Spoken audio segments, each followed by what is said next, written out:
Hello everyone, welcome to the class. पिछले video lecture में हमने लैटिस कांस्टेंट या एटॉमिक रेडियस कैसे कैलकुलेट करते हैं किसी भी क्रिस्टल स्ट्रक्चर की चारों टाइप के लिए SCC, BCC, FCC and HCP के लिए देख लिया था। अब आज का जो हमारा क्रिस्टल स्ट्रक्चर कैरेक्टरिस्टिक्स है वो है एटॉमिक पैकिंग फैक्टर या एटॉमिक पैकिंग फ्रैक्शन भी लिखते हैं कई जगह पे। तो सबसे पहले तो हम इसका फॉर्मूला देख लेते हैं, फॉर्मूले से ही हम लोग डेफिनेशन बना लेंगे बच्चों। देखो, एटॉमिक पैकिंग फैक्टर का क्या मतलब है कि कोई भी चीज कितना पैक्ड है ये बताएगा हमको पैकिंग फैक्टर। पैक्ड का मतलब आप ये कह सकते हो, अगर मेरे पास में कोई खाली माचिस की डिब्बी है, उसके अंदर कितनी माचिस की तीलियां भरी हुई है, अगर वो मुझे निकालना हो। देखो, पूरी डिब्बी के अंदर 2 माचिस की तीलियां भरी हुई है, तो मैं क्या कहूंगी कि अगर मुझे उसका पैकिंग फैक्टर निकालना हो तो मैं क्या करूंगी कि जितना वॉल्यूम उन माचिस की तीलियों ने लिया है डिवाइडेड बाय टोटल माचिस की डिब्बी का कितना वॉल्यूम था, मैं ऐसे उसका पैकिंग फैक्टर निकाल दूंगी या पैकिंग फ्रैक्शन निकाल दूंगी। यानी कि उस पूरे माचिस की डिब्बी का कितना फ्रैक्शन पैक्ड है और कितना फ्रैक्शन खाली है। तो खाली है वो मुझे नहीं देखना है, मुझे क्या करना है, कितना पैक्ड है वही वैल्यू देखनी है। तो बस इन द सेम वे हम लोग क्रिस्टल स्ट्रक्चर का भी निकाल सकते हैं। इसको स्मॉल एफ से रिप्रेजेंट करते हैं और इसको कैलकुलेट करते हैं that volume occupied by atom in unit cell. एक यूनिट सेल का हम बात करेंगे, एक यूनिट सेल के अंदर कितना वॉल्यूम एटम ने ऑक्यूपाई किया है divided by total volume of unit cell. देखो, total volume of unit cell हमने निकाला है, हमारी जो फर्स्ट प्रॉपर्टी थी वहीं से हमको उठाना है, और volume occupied by atoms in unit cell का फॉर्मूला हम नीचे देखते हैं।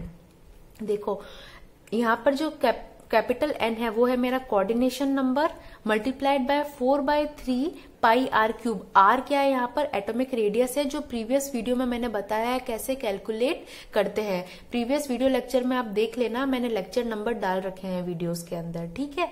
तो अब एक फॉर्मूला हमारे पास में आ गया है।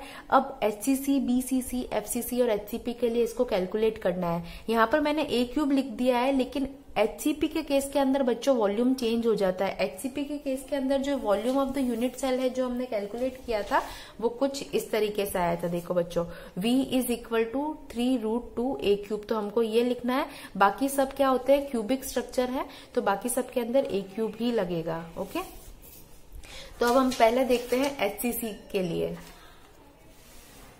तो एचसीसी के लिए डायरेक्टली फॉर्मूला देखो, F is equal to capital N 4/3 pi r cube divided by a cube. तो यहाँ पर देखो N की वैल्यू क्या रहती है, 1 रहती है।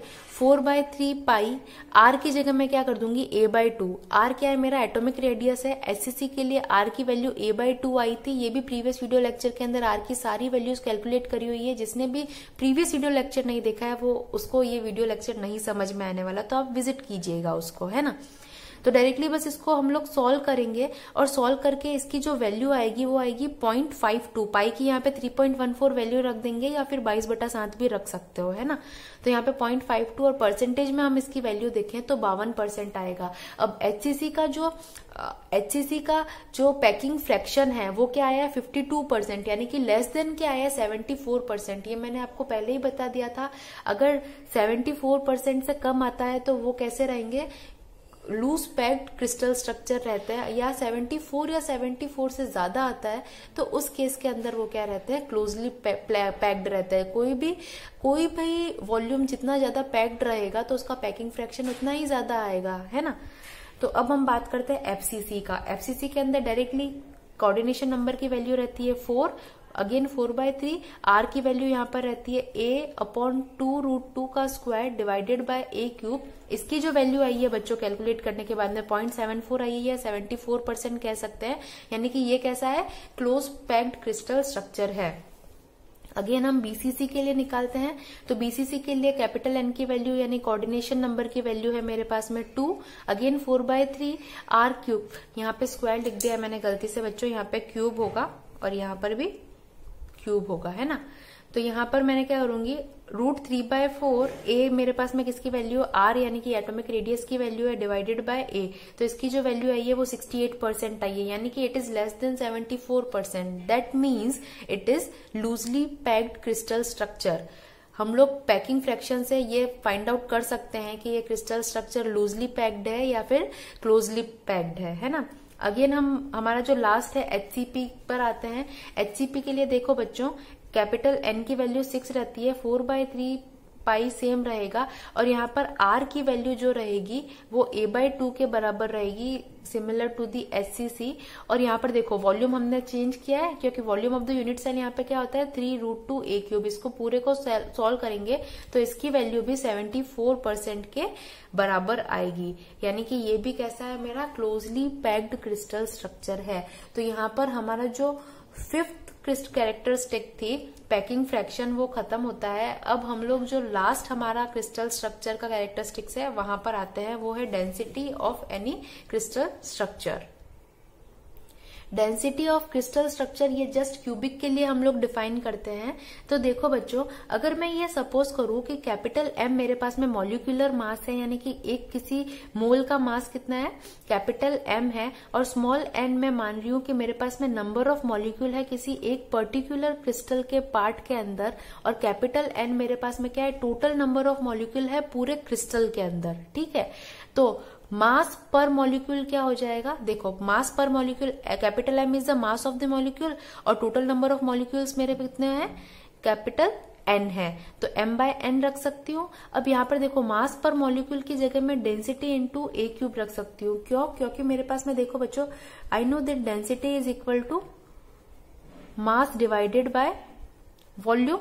वॉल्यूम की जगह क्या मैं a³ रख सकती हूँ, क्योंकि किसकी बात हो रही है, क्यूबिक क्रिस्टल की बात हो रही है। और मास क्या है मेरे पास में, वो मुझे कैलकुलेट करना है, मास पर मॉलिक्यूल।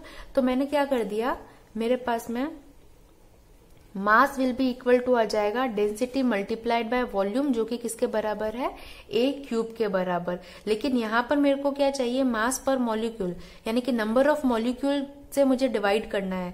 तो यानी कि यहाँ पर मैं इसको नंबर ऑफ मॉलिक्यूल और पर्टिकुलर के लिए स्मॉल n से डिवाइड कर देती हूँ। तो अगेन मेरे पास में मास क्या आ जाएगा, ρa³ multiplied by n। Okay, तो यहाँ पर मैंने क्या कर दिया, इसको मल्टीप्लाइड बाय n आप लिख भी सकते हो और नहीं भी लिख सकते हो, है ना। तो यहाँ पे आ जाएगा n ρa³। यहाँ से अगर मुझे रो की वैल्यू निकालनी होगी तो I can say that rho is equal to m small n divided by capital N into a³। a³ यहाँ से क्या आ जाएगा बच्चों, नीचे की तरफ आ जाएगा। तो ये मेरे पास में हो गई density of cubic crystal. Thank you so much for this class. मिलते हैं नेक्स्ट वीडियो लेक्चर में।